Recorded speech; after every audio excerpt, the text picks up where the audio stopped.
Hello, fourth graders. It is me again. This is my last reading to you. Mrs. Smith will finish the book tomorrow. We are almost done. If you remember, Harry Potter or Harry was getting into some mischief last time we left off with Professor Quirrell. He is with me wherever I go, said Quirrell quietly. I met him when I traveled around the world. A foolish young man I was, then full of ridiculous ideas about good and evil. Lord Voldemort showed me how wrong I was.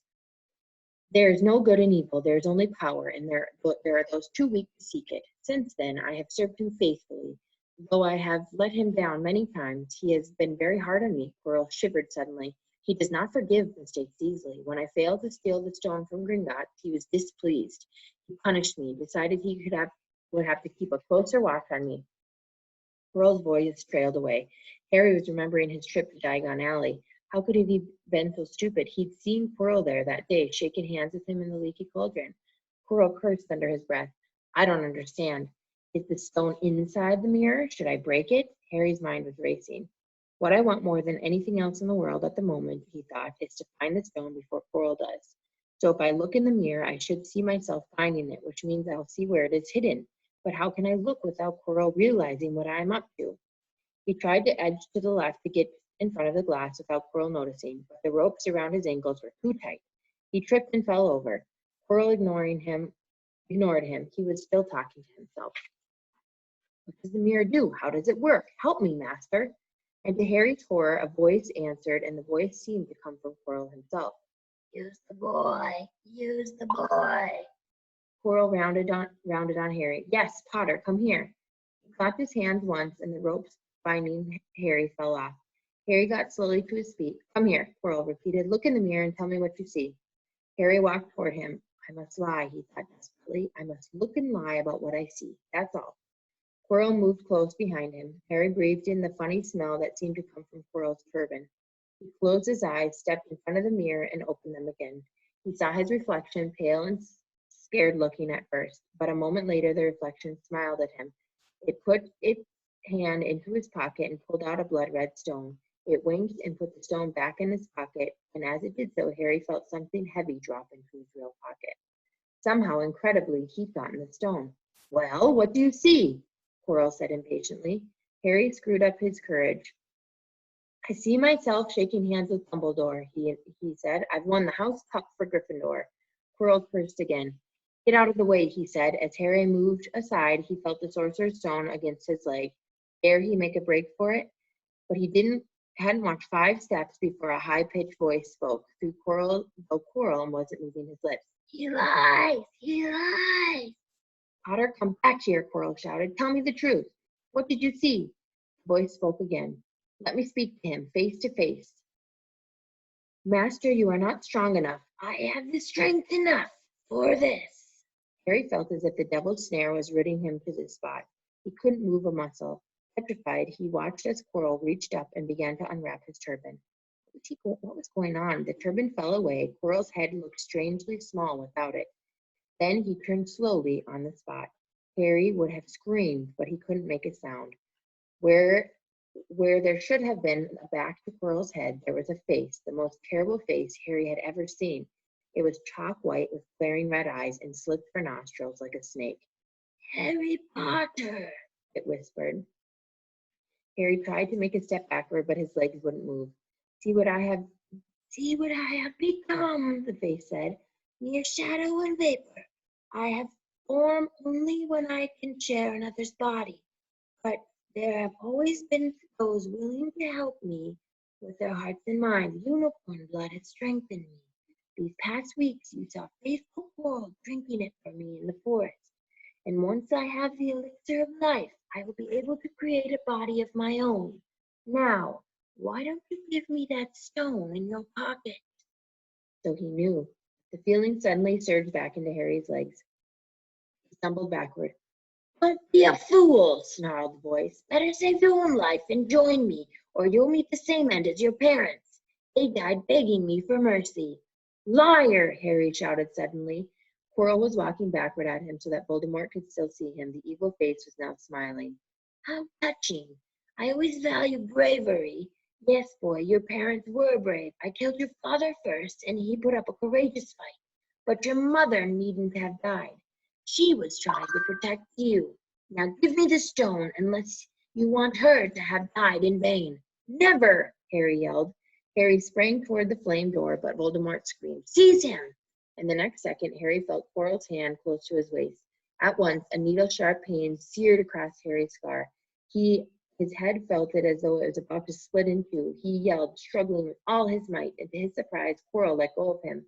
The pain in his head lessened and looked around, wildly to see where Quirrell had gone, and saw him hunched in pain looking at his fingers. They were blistering before his eyes.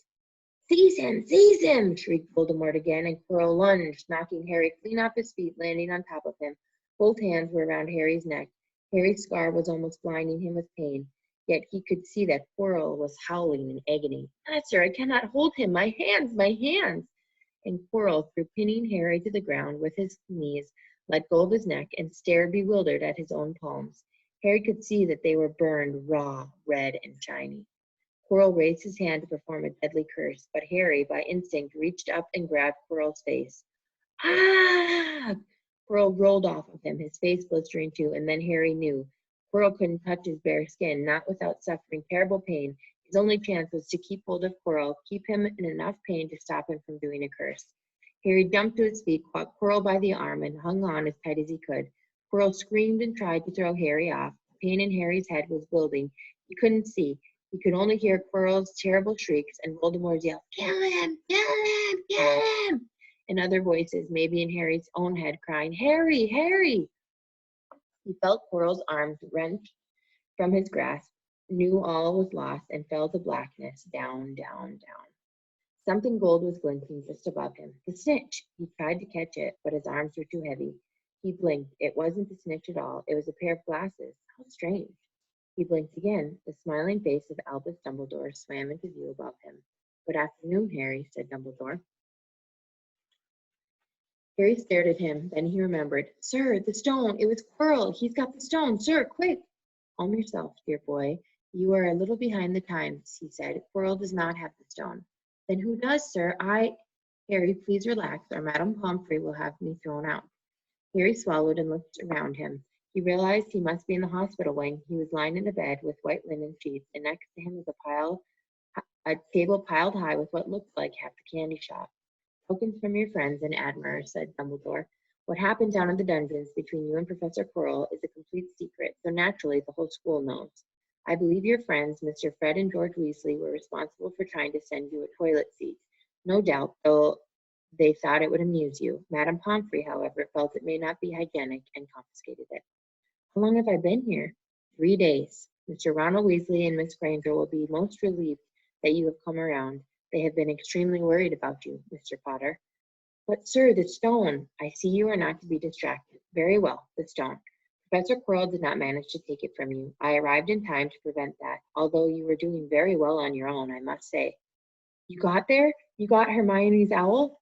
We must have crossed in midair. No sooner had I reached London than it became clear to me that the place I should be was with one I had just left. I arrived in time to pull Quirrell off of you. It was you. I feared I might be too late. You nearly were. I couldn't have kept him off the stone much longer. Not the stone, boy. You. The effort involved nearly killed you. For one terrible moment there, I was afraid it had. As for the stone, it has been destroyed. Destroyed, said Harry. Your friend, Nicholas Flamel. Oh, you know about Nicholas, said Dumbledore, sounding delighted. You did do the thing properly, didn't you? Well, Nicholas and I have had a little chat and agreed it's all for the best. But that means he and his wife will die, won't they? They had enough elixir stored to set their affairs in order, and then, yes, they will die. Dumbledore smiled at the look of amazement on Harry's face. One as young as you, I'm sure it seems incredible, but to Nicholas and Perenelle, it really is like going back to bed after a very, very long day. After all, to the well-organized mind, death is but the next great adventure. You know, the stone was really not such a wonderful thing. As much money and life as you could want, the two things most human beings would choose above all. The trouble is, humans do have a knack of choosing precisely those things that are the worst for them. Harry lay there lost for words. Dumbledore hummed hummed a little and smiled at the ceiling. Sir, I've been thinking, sir, even if the stone's gone, you know who. Call him Voldemort, Harry. Always use the proper name for things. Fear of a name increases fear of the thing itself. Yes, sir. Well, Voldemort's going to try other ways of coming back, isn't he? He hasn't gone, has he? No, Harry, he has not. He is still out there somewhere, perhaps looking for another body to share. Not being truly alive, he cannot be killed. He left Quirrell to die. He shows just as little mercy to his followers as his enemies. Nevertheless, Harry, while you may have only delayed his return in power, it will merely take someone else who is prepared to fight what seems like a losing battle next time. And if he is delayed again and again, why, he may never return to power. Harry nodded, but stopped quickly because it made his head hurt. Then he said, Sir, are some other things I'd like to know, if you can tell me things I want to know the truth about. The truth, Dumbledore sighed, is a beautiful thing and terrible thing. It should therefore be treated with caution. However, I shall answer your question unless I have a very good reason not to, in which case I will beg you'll forgive me. I shall not, of course, lie. Well, Voldemort said that he only killed my mother because she tried to stop him from killing me. But why would he want to kill me in the first place? Dumbledore sighed a very deep sigh. Alas, the first thing you ask me, I cannot tell you. Not today, not now. You will know one day. Put it from your mind for now, Harry. When you are older, I know you hate to hear this. When you are ready, you will know. And Harry knew it would be no good to argue. But why couldn't Quirrell touch me? Your mother died to save you. If there is one thing Voldemort cannot understand, it is love. He didn't realize that love, as powerful as your mother's for you, leaves its own mark. Not a scar, no visible sign. To have been loved so deeply, even through the person you loved is gone, will give us a protection forever. It is in your very skin. Quirrell, full of hatred, greed, and ambition, sharing his soul with Voldemort, could not touch you for this reason. It was agony to touch a person marked by something so great. Dumbledore now became very interested in a bird off the windowsill, which gave Harry time to dry his eyes on the sheet. When he found his voice again, Harry said, And the invisibility cloak, you know who sent it to me? Ah, your father happened to leave it in my possession, and I thought you might like it. Dumbledore's eyes twinkled. Useful things. Your father used it mainly for sneaking off into the kitchen to steal food when he was here. And there's something else. Fire away. Quirrell said Professor Snape, Harry. Yes. Quirrell said that he hates me because he hated my father. Is that true? Well, they did rather detest each other, not unlike yourself and Mr. Malfoy. And then your father did something Snape could never forgive. What? He saved his life. What? Yes, said Dumbledore. Funny the way people's minds work, isn't it? Professor Snape couldn't bear being in your father's debt. I do believe he worked so hard to protect you this year because he felt that he would make him and your father even. Then he could go back to hating your father's memory in peace. Harry tried to understand this, but it made his head pound, so he stopped. And sir, there's just one more thing. Just the one. How did I get the stone out of the mirror? Ah, now I'm glad you asked me that. If it was one of my most brilliant ideas, and between you and me, that's saying something. You see, only one who wanted to find the stone, find it but not use it, would be able to get it. Otherwise, they'd just be seeing themselves making gold or drinking the elixir of life. My brain surprises even me sometimes. Now enough questions. I suggest you make a start on these sweets. Ah, Bertie bought every flavor beans. I was fortunate enough in my youth to come across a vomit-flavored one. And since then, I'm afraid I've rather lost my liking for them. But I think I'll be safe with a nice toffee. Don't you? Bertie bots every flavor beans, just like me and Mrs. Smith did for you guys. Tomorrow you will finish this book. I hope you guys have enjoyed it. We will talk to you soon.